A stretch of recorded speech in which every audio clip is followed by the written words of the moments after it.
Hi, this is Scott. I really appreciate our sponsors because they make the show possible. Today's show is sponsored by Developer Express. Become a UI superhero with Dev Express controls and libraries. Deliver elegant .NET solutions that address customer needs today. By leveraging your existing knowledge, you can build next-generation touch-enabled solutions for tomorrow. You can download your free 30-day trial at dx.hanselminutes.com. That's dx.hanselminutes.com.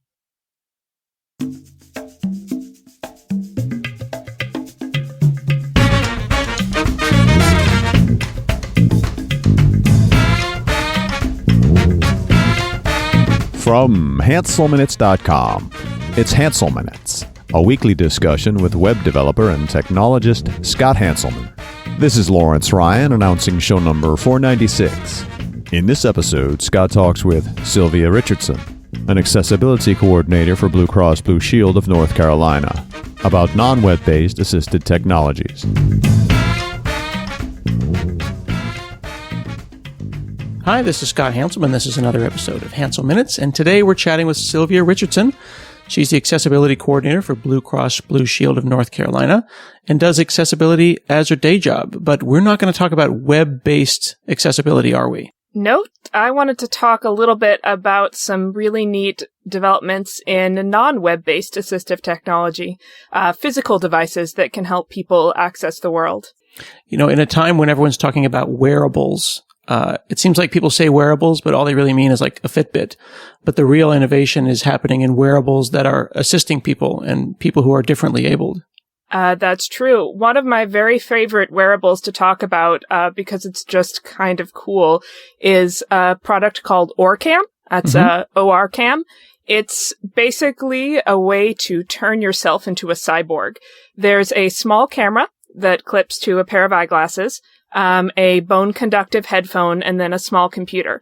And basically, this is just people who have taken existing technologies, small cameras like they use in products like Google Glass, bone-conductive headphones. A lot of swimmers use those, or people who want to run in traffic. And then OCR, optical character recognition technology. And basically, the camera records the environment around, and then the person wearing it can trigger it, and it will read text to the user. So not just web pages and phone text, but newspapers, signs, menus. You can also program it to do some things like facial recognition. You can program it to help you recognize the products you buy most at the grocery store. And basically then the tiny computer whispers in your ear and reads things to you. And it's a really great tool for building independence so that you can go out and do the sort of things that you need to do to live your life, even if you don't see very well. And you get to be a cyborg. How fun is that? As a cyborg and someone who's got at least two devices that are medical-based attached to me, I'm all about augmented technologies like that. I wonder, though, do you have to point at the thing you want it to read, or how does it know? You do have to point, so it's a technology for people who have some residual vision, but most people who are legally blind do have enough vision to be able to recognize text, whether it's upside down or right side up, and point to it to trigger. Okay. So maybe you're sitting at a menu and you've got whatever level of vision that you've got. You point at the menu and then it OCRs it in real time and reads it to you. Yes. And their big innovation is actually OCR on flexible surfaces. So we're really, really good at OCRing flat things and not as good at OCRing things that are bent. So one of the technologies this company has been heavily focused on is working with things that are bent or warped, or, for example, the number on a bus, things that are moving. And at least from the demos I've seen, it looks like it's pretty solid. That sounds amazing. That reminds me of two different things. First, it reminds me of, was it Google Goggles, where you could point it at something and it would say that's an apple? Yeah, Google Glass, I think. Not Google Glass, the headphones, but Google Goggles, the object recognition software. I think it's an Android app. You basically take a picture of a painting or a landmark or a popular image, and Goggles would say, oh, you're looking at the Mona Lisa. It's Yes, it's a similar technology, except it doesn't require internet connectivity. Everything is local and in the onboard computer, both so that you don't need internet connection all the time, and so that you're not exchanging video of your daily life with a weird server somewhere where there could be security issues. Yeah, that's a really interesting point. That that something be entirely self-contained is an important scenario that I wouldn't have thought of. But if you're on the subway, you'd want it to read to you, even though you're in a tunnel. Exactly. Or in your home, or walking around. As people like me who are firmly attached to their iPhones know, internet signal is not great everywhere. Mm-hmm. And it looks like from their website, they said that in the future, it'll be able to, tell you the color of your shirt, read outdoor signs and things that you can't necessarily touch, which sounds pretty amazing as well. Yes. And the great thing about it is once you have the hardware, it's easy for them to push software updates. So it's a technology you can buy at admittedly a very high price point. I think it's $3,500 or so. Oh, wow. That will actually improve over time. Have you seen that software that can do real-time translation where you do augmented reality? You point at like a Spanish sign and it puts English over the top? I have seen the YouTube videos of that, and it actually looks really kind of fun. Translation is an imprecise science, but it probably will help you with street signs. Yeah, absolutely. And I'm kind of expanding that, thinking about all the different kind of Lego pieces one could snap together. That could mean a blind traveler could go somewhere and be in a foreign country and somewhat find their way around. That's really amazing. Mm-hmm. When you were talking about wearables earlier, you mentioned Fitbits and other sort of activity trackers. Another technology I wanted to highlight is a smartwatch called Embrace.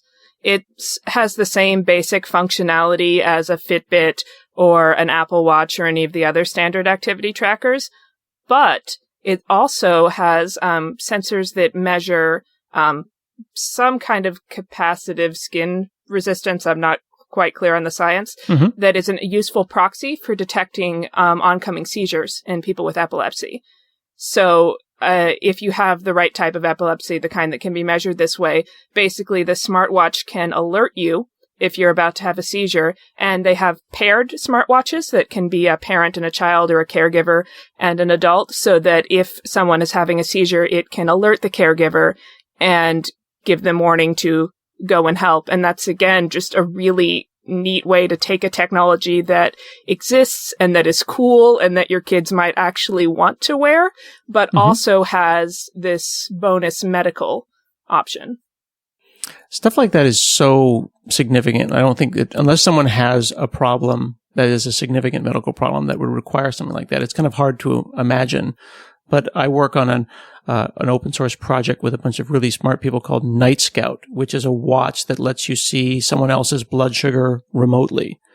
And that same idea that like the child is asleep, and whether it be epilepsy or diabetes, if like as they say, if Timmy needs you, he needs you right now, and you need to be able to manage that situation. And now we can with these kind of technologies. But it also means that your child has the freedom to walk around, and you can feel comforted knowing they're not going to have a seizure when they're in the bathroom, so you don't have to follow them. It's just the same idea as the Orcam. It's about building independence. And apparently the biofeedback can also be useful for measuring stress levels. For example, for people with an autism spectrum disorder, sometimes it can be helpful to measure stress levels and provide biofeedback so that a caregiver can know when a child who's nonverbal or not good at communicating their needs is feeling stressed, and can remove them from the situation before it becomes a bigger problem with a meltdown. That's a really good point. I think that the biofeedback aspect of these things, that the wearables, the idea that it's giving you a sixth sense, whether it be stress or blood pressure, or even the people who use them for heart rate, it gives you insight into what's going on inside your body. And then theoretically, a positive loop happens, doesn't it? That causes you to change your behavior or adjust your behavior to make your life better. Exactly. It's the same reason that I wear just a regular Fitbit, because I'm not very good at knowing when I'm exercising enough or getting enough sleep. I just don't have that level of self-awareness. But if I have a graph that I share with all my friends and family, I have both the social feedback and the sort of data feedback that lets me change my behaviors and actually go for a walk. Yeah, definitely. I know that yesterday was I think it was my first day back from work, from being on vacation. And suddenly I went from 10,000 plus steps to like 1,000. And at the end of the day, I was like, I don't feel good and I don't really know why. And then I look at the thing and it says I've gone 1,500 steps today. And I'm like, oh my goodness, I'm going to die. So I went out immediately to try to run around and get my steps before the end of the day.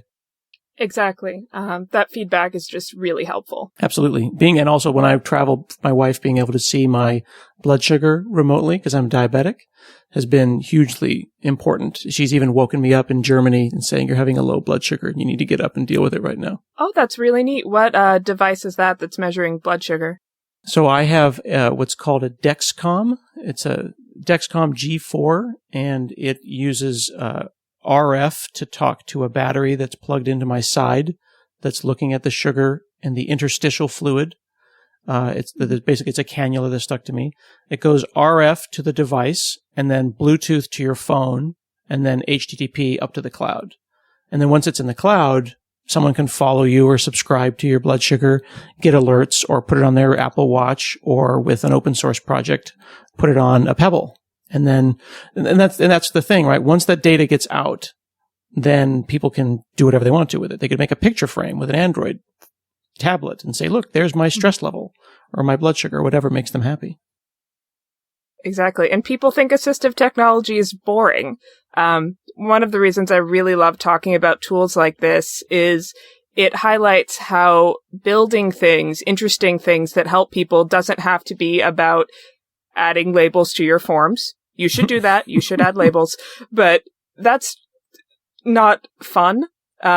Just like screen readers are sort of useful workaday technology, but they're like Excel. If you're super into Excel spreadsheets, you will enjoy talking about them. Not so much everyone else. But the conditions are really right, I think, now and in history, or in the time we are, to really build these kinds of technologies because of a couple of factors. One is the rise of crowdfunding. If you are somebody who's developed a technology that would be useful to people with visual or hearing disabilities, it can be hard to convince a major company to fund you, even though there's a market and you know there's a market. Venture capitalists aren't always on board with this, but with something like Indiegogo or a Kickstarter, you can build these technologies and share them with social media and reach the people that they need to reach who are really passionate about these technologies and have a real need for them. And then you can take advantage of all the technologies and systems we use to build all the things we Kickstarter: rapid prototyping, 3D printing, connections with factories abroad, and build these things and get them to market in a way that just wasn't easily possible 10 years ago. Mm-hmm. And it also seems like the objects that we have available to us off the shelf, that I don't have to go and design a wireless secure protocol. I can use Bluetooth LE, or, I don't need to develop a new processor. I can just go to Adafruit and figure out what the right thing for my device is. Means that presumably we can create small, simple things like Embrace started as a Kickstarter, didn't it? The epilepsy watch. Yeah, I think it was an Indiegogo or something similar. Mm-hmm. And you don't need to necessarily say, we're going to sell 50 million of these, right? It might be niche, but it's important. And because I can take these pieces off the shelf and prototype them quickly, crowdsource them, and then build them, it lowers the bar and the barrier to entry for new devices. Exactly. And then it also lets people use those components in innovative ways. Another project that recently got funded on Indiegogo, and I believe it got maybe $1 million in funding, it was very popular, is a device called Airing.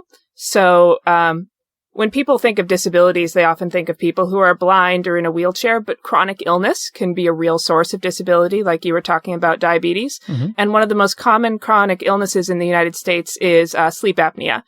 And to treat sleep apnea, where basically your soft palate collapses when you're sleeping and you snore really loudly and sometimes stop breathing, which is not great for your health, the current treatment for it are these giant, terrible machines where you wear a huge face mask that makes you look like a Batman villain, and it puffs all night, and they're really inconvenient and uncomfortable.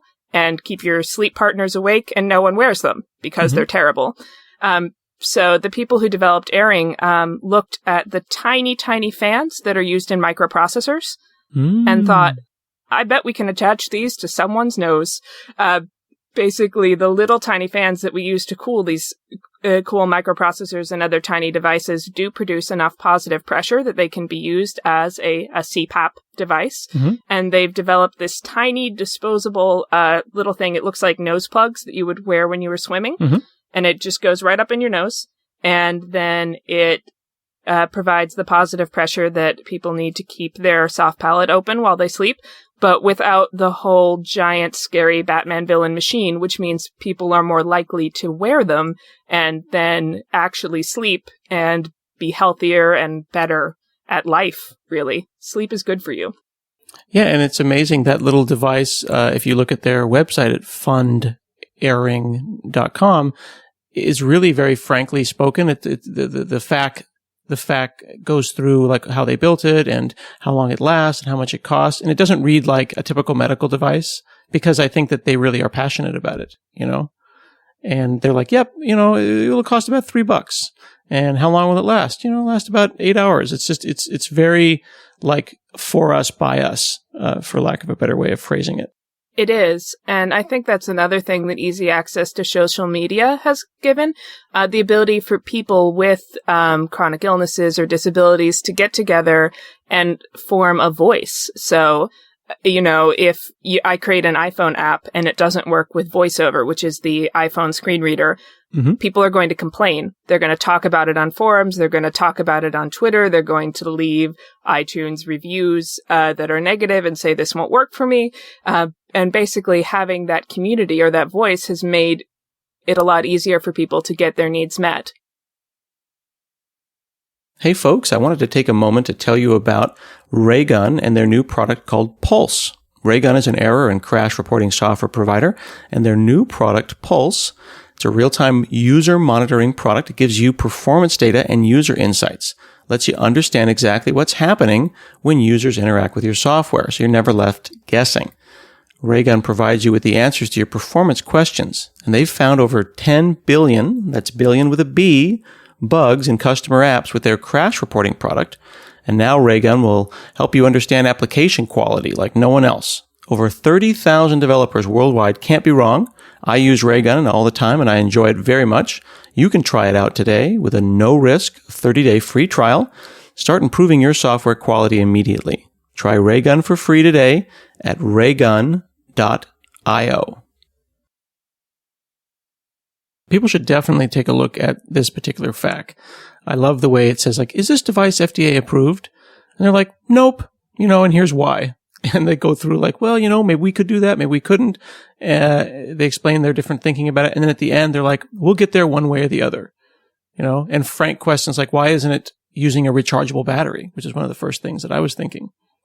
And they said, well, because it's only $3, if we do use the small zinc batteries, and, it'll be very, very small and only $3. So, you know, there's a good reason for all of these different questions, it seems. You were talking about Orcam and vision, and then there was another set of glasses that corrects for color blindness. I'm trying to convince my boss, who is red-green colorblind, to get these. Well, these are much less expensive than the Orcam. I think they're in the $150 range, so pricey, but affordable. And these were actually the subject of a very, very popular viral video that floated around the internet. You may have seen it. Someone who was red-green colorblind, a friend bought them for him and just said they were sunglasses, and then had him put them on and filmed him seeing colors for the first time, and it was really neat and inspiring. So yes, these are In Chroma is the name of the product. They are they're not electronic in any ways. They're just glasses that use the magic of optics in a way, again, I don't fully understand, to change the way light comes in and enhance colors. So people with normal color vision who put them on just see really awesome, bright colors. But people who are colorblind, who put them on, or at least who are red-green colorblind, can see red and green because of the way the tones are shifted. And it's really neat. It's useful for things like reading signs, reading stoplights. reading highlighted code, syntax highlighting for code, you would be shocked how few colorblind-friendly themes there are for Sublime. Believe me, I've looked. But it's also just a way to have an experience that you haven't had before. Yeah, there's even some testimonials that say that people with normal vision enjoy the level of color saturation that it offers, and that it might, and this is a very underscore italics, might benefit one's mood if you get down during the gray parts of the wintertime. Maybe turning the saturation up would make you happier. You know, I might try that. I get so sad when it's winter and I go to work and the sun is down, and I come home and the sun is down. So you would probably not do well in Portland, because it is crushingly gray from about now until next May. And that's the reason that I made a commitment to always live north of the 34 latitude line. Or sorry, south of the 34 latitude line. Like anywhere north, it's too dark. Yep. We're here at the 45th parallel, and it's just pretty bad. Yeah. So Enchroma, I understand, was another example of something that wasn't planned. They just kind of stumbled upon it. Yes. The people who developed it were doing optics research on some other topic, and they made these glasses and they put them on, and the colors were super saturated, and then they put them on a colorblind person, and all of a sudden, magic. There's a lot of sort of discovery in these things, where things that we build for other purposes can be very helpful for people with disabilities or chronic illnesses. And there's another sort of way that can go, where things that are built for people with disabilities or chronic illnesses turn out to be useful to everybody. We call that in the accessibility community the curb cut effect. Curb cut, so there's tiny ramps cut into sidewalks that allow a wheelchair to get up them. Those are relatively new in the American landscape. Those weren't commonly installed until the Americans with Disabilities Act. But now that they're there, they're really great, right? You can get your wheeled luggage up it at the airport. You can get your shopping cart up them if you're taking your shopping cart out of the grocery store parking lot. If you're walking with a small child or a small dog who has trouble jumping the curb, they can walk up them. They turn out to be really useful for everybody.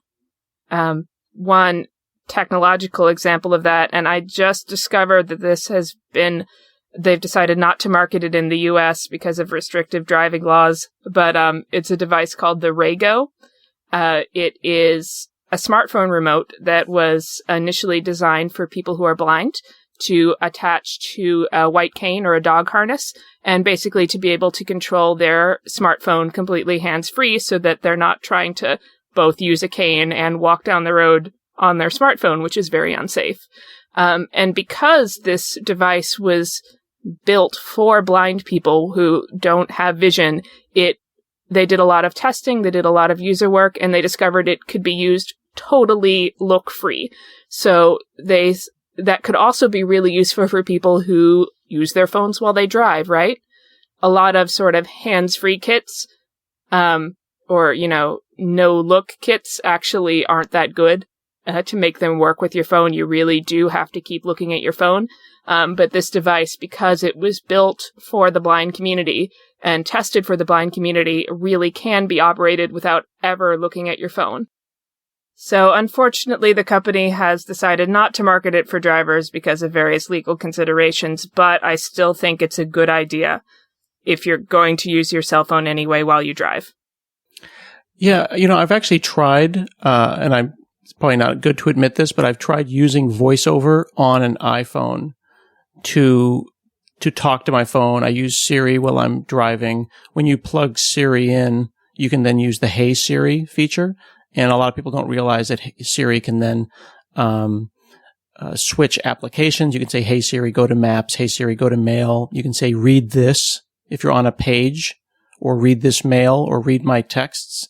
I think that we, as sighted people, could learn a lot from the way that people interact with their blind people interact with their machines, because I feel like we've got like Cortana and Siri that we can ask individual questions to, but that's as far as the interaction really goes. We're not having long conversations like Star Trek level chats with our computer about real problems. But you can. because I do accessibility testing for my day job and I'm very familiar with VoiceOver, I actually do use it very heavily for a sighted user. And my favorite use case is I'll turn on VoiceOver, have my headphones on, and turn off the screen when I'm on a subway or a bus and in a crowded area. And then I can interact with my phone, but no one can read over my shoulder. It's awesome. How long did that take you to figure out? How much time would you spend in VoiceOver in order to develop that superpower? It depends. If you're willing to just turn off your screen and flail, you'll learn pretty quickly. If you prefer the less drowning method, Apple actually has a pretty good VoiceOver tutorial that will pop up automatically when you turn on VoiceOver. But if you can print out a cheat sheet and look at it, which is obviously cheating because I'm sighted and I can do that, the gestures are fairly intuitive and easy to pick up. VoiceOver on an iOS device is a lot easier to use than a keyboard-based screen reader, just because gestures are a little bit easier to get your head around than the 75,000 keyboard combinations you need to make a desktop screen reader work well. So I'd say... Yeah, it really is surprisingly usable, I think. For a touch, for a black slate that you can only touch. You would not expect an iPhone to be a blind-friendly device, but it really is very, very good. It is very good, and I'm slightly prejudiced in favor of it. I think that the VoiceOver screen reader is a lot better than the screen reader that's built into Android devices, although the Android one is improving. And that is the reason why I own an iPhone, even though I don't have any other Apple devices, and I'm otherwise a Windows user and a sort of natural audience for the Android. Because I use the screen reader and because the Apple one is so much better, I've stuck with an iOS phone. Interesting. Well, now you're going to make me rediscover VoiceOver and spend more time trying that. And I think that anyone who's interested in assistive technologies who is able-bodied or not disabled in the way that would require you to use a certain feature should try those features. If you are sighted, try using a machine, whether it be a phone or a computer, without the thing that you're used to. Like turn off the monitor. Just use your headphones. Explore these different things, even though you have all your faculties. It's great use. Another great assistive technology feature that's built into iOS devices and possibly in Androids as well is I keep my phone on vibrate pretty much all of the time. And in the iOS accessibility settings, you can set custom vibration patterns to be used as ringtones and text notifications. So I can, I also know Morse code, so I basically set up custom notifications for the people who call or text me most, where it taps out in Morse code their name, and then I can have my phone in my pocket and I could know if the person calling me is my fiance and I should really answer, or if it's a stranger and I don't even bother have to fish it out. That is cool. So you have made the custom tap for a person, the custom vibration for a person be the Morse code of like a couple of their initials or something. Exactly. If you don't know Morse code, which is okay, then you can use any custom tapping pattern that makes sense to you. I have to just pause for a second because I think that the audience should pause as well to just give you the nerd slow clap of the week, because that is awesome. Seriously. Like, I know. It's awesome. That's a really cool life hack. I like that. I need to learn Morse code now to make that more feasible for me, though. One of my very favorite sort of party tricks is to talk to people about their frustrations with technology and then tell them how they could be using the accessibility features they didn't know existed in their device to make their device better. I don't know if it's as fun for other people as it is for me, but I really enjoy it. Here's a possible plug for a product that I work on, a little startup that a couple of people have used in an accessibility context because you're a Windows user and an iPhone user. My buddy Greg and I wrote an application called My Echo that basically takes the dictation from Siri, which is excellent, especially if you're dictating an entire paragraph, and brings it into Windows. So if you're sitting in Word or Excel or Outlook or Gmail, you can talk on your iPhone. It goes up to the cloud and then back and then pastes into whatever you're doing. And this has been huge for accessibility, even though that's not who we designed it for. That is. Dragon, naturally speaking, is the most common program used for that, but it's an expensive program. Exactly. The licenses cost a few $100s, so being able to have a hack like that is really useful. I have access to Dragon because my employer bought it for me. But that's exactly right. Being able to do this for $2 or $3, but also if you use Siri on a regular basis, being able to choose. And that gets to the larger point that you were making earlier about how we can plug all these things together. Like we don't have to wait for a big corporation to do it. We can say, oh, I like that service and I like this here, and I'm going to make my own hack. Exactly. And there's a big, wide world of people out there who will help you test, who are very excited about technology that helps them build the world. So if you are working on an app and you're looking for blind users to test to see if it works with VoiceOver, go on Twitter and ask. There's so many people who are so enthusiastic about helping you out with testing, with code, with all these things, because these technologies help widen their world. Absolutely. And I've even found that Twitter is kind of a great equalizer as well. You know, I've talked to lots of people on Twitter, and there's always someone out there who either is interested in the topic that you're interested in or has the disability or the disease or the condition that you're interested in. And then you can connect with that community and move the ball forward. Exactly. And you will not find a more enthusiastic group of Twitter evangelists out there than the disability community. If they find something that works, especially if you as a developer or an open source leader are willing to put in the effort, then they will tell absolutely everybody they know. Very cool. Well, I think that you definitely sold me on the idea that accessible design is fun. You know, it's not a boring obligation. Mm-hmm. Except maybe for form labels. I will admit those are probably not as fun as I think they are. I'll give you that. Putting alt text on your pictures always sucks, but we do it because we should. But the devices that one can create and access right now to make life easier are pretty amazing. It'll be fun to follow up in a year or two and see what else is going on in the space of non-web assistive technologies. I will reach back out to you when I find something really cool. Very cool. Well, thank you so much, Sylvia Richardson, for chatting with me today. All right, and thank you for having me as a guest. This has been another episode of Hansel Minutes, and we'll see you again next week.